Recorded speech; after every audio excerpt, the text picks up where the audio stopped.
Xullas o'rtoqlar, bankdan hech qanday foizlarsiz kredit olishni bu videoda sizga o'rgatib qo'yaman.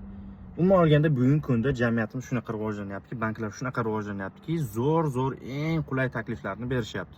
Ulardan bittasi TBC bank tomonidan taklif etilayotgan Osmon kart kredit kartasi.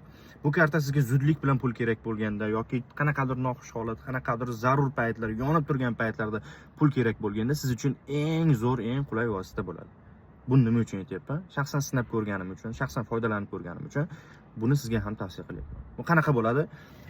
Aytaylik, sizga hoziroq qanchadir pul kerak bo'lib qoldi deylik.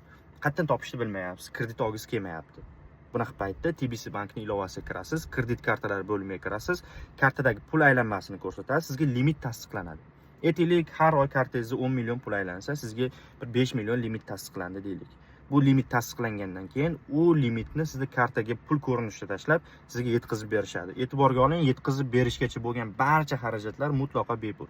Keyin u kartadagi pulni siz bemalol ishlatib yuraverasiz. Xohlagan joyingizga to'lovlar qilasiz, korzinka, zapravka, apteka, umuman olganda barcha ehtiyojlar uchun to'lovlarni amalga oshiraverasiz. Sizdan hech qanday foiz olinmaydi.